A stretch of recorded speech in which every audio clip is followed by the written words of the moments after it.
26শে জুলাই ছিল আমাদের নাচের স্কুলের এক্সাম। তো চলো সেই ব্লগটা তোমাদের সাথে শেয়ার করে নিই। তো হ্যালো এভরিওয়ান, আমি মৌমিতা চলে এলাম নতুন আরও একটা মিনি ব্লগ নিয়ে। প্রথমেই আমি এখানে রেডি হয়ে চলে যাব বৌদিদের বাড়িতে, কারণ ওখানেই বার্ষিক এই পরীক্ষাটার আয়োজন করা হয়। তো এখানে এসে আগে বৌদির সাথে দেখা করে নিলাম। আর এখানে তো বৌদি মানে আমার নাচের ম্যাডাম আজ ভীষণই ব্যস্ত, তাকে পাওয়াই যাবে না। তো দেখো কি কি রান্না করেছে। রান্না কি আছে বৌদি? আজকে আছে চিলি পনির আছে, কষা আলুর দম আছে, আর হচ্ছে সত্তর চাটনি, খেজুর আর এইসব দিয়ে, আর রাইস আছে পুরো ভেজ। হ্যাঁ হ্যাঁ ঠিক আছে, চলো খুব সুন্দর রান্না বান্না।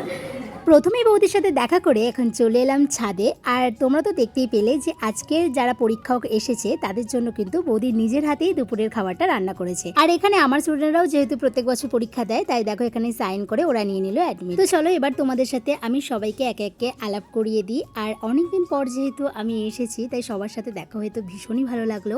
আর এখানে যেহেতু আমি অনেকটা লেট করে গিয়েছিলাম, তাই অনেক ফাঁকা ফাঁকা লাগছিল, কারণ পরীক্ষা অনেক আগে থেকে শুরু হয়েছিল 12টা নাগাদ, আর আমি এসেছিলাম প্রায় 3টে নাগাদ। তার কারণ অনেক স্টুডেন্ট পরীক্ষা দেবে, তাই জন্য সবার কিন্তু নির্দিষ্ট কোনো টাইম ঠিক থাকে না, তবে সবার কিন্তু পরীক্ষা এক একে হয়ে যায়। আর এখানে তো একটা স্কুলের পরীক্ষা হয় না, যেমন আমরা বৌদি স্টুডেন্ট আর আমাদেরও স্কুল আছে, এরকম ছোট ছোট অনেক স্কুলের এখানে একইভাবে পরীক্ষা হয়। তো তোমাদের সাথে তো আমি সবাইকেই দেখাচ্ছি, তবে এরা কিন্তু ভীষণই একটু ভয় ভয় পাচ্ছিল, তার কারণ পরীক্ষা বলে কথা গাইস, আমিও এই সময়টা পার করে এসেছি। আর এখানে এই দুই মহারানী কিন্তু আমার আজ অনেক ভালো ভালো ছবি তুলে দিয়েছে। এক হচ্ছে ঋতিকা আর সৃঞ্জনী। আর এখানে দেখো অনেকদিন পর আমার বাপিদার সাথেও দেখা হলো। আর এখানে শিল্পাদি কথা বলবে না, তার কারণ অনেক আছে। যাই হোক, এখানে আর বললাম না। আর অনেক পর দেখো বৌদির সাথেও একটু আমি ছবি তোলার জন্য ডেকে এনেছিলাম উপরে। তা চলো এবারে একটু তোমাদের বড়দের সাথে আলাপ করে দিই। আর এখানে দেখো রুদ্রায়ু রয়েছে, অঙ্কিতা রয়েছে। আর এখানে তো বৃষ্টি এতটাই টেনশন করছে, এরপরেই ওর পরীক্ষা। আর এখানে দেখো সোহিনী রয়েছে, প্রীতি রয়েছে। তো যতজন ছিল ওখানে আমি সবাইকে তোমাদের দেখিয়ে দিয়েছি।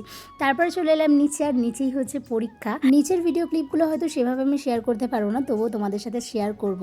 আর এখানে দেখো সেই ভয়ঙ্কর সময়টা যেখানে হচ্ছে পড়া ধরা হয়। নাচ ঠিকঠাকভাবে তৈরি করে নিলেও পড়া ধরার সময়টা আমার খুব ভয় লাগতো, যদিও আমার স্টুডেন্টরাও খুব ভয় পাচ্ছিল, তার কারণ ভেবেছিল জাজ হয়তো অনেক কঠিন আসবে, বাট না, সত্যি বলতে জাজ এত ভালো এসেছিল যে ধারণার বাইরে ছিল এবছর। তো দেখো এখানে তোমাদের সাথে আমি নাচেরও কিছু কিছু ক্লিপ শেয়ার করে দিলাম, বাট গান দিলাম না, তার কারণ কপিরাইট আসবে। তারপর এই যে পাগলামি তো থাকবেই, তাই না? তাই দেখো সবার সাথে একটু মজা করে নিলাম। আর তারপরে চলে এলাম ছাদে। আর এই হচ্ছে দুই গার্জেন আমার দুই স্টুডেন্টের, আর দুই স্টুডেন্টকে আমি তোমাদের সাথে দেখিয়ে দিলাম। তো চলো এবারে বাড়ি ফেরার পালা। খুব ভালো পরীক্ষা হয়েছে আমাদের। তো চলো টাটা, দেখাবে নেক্সট ব্লগে।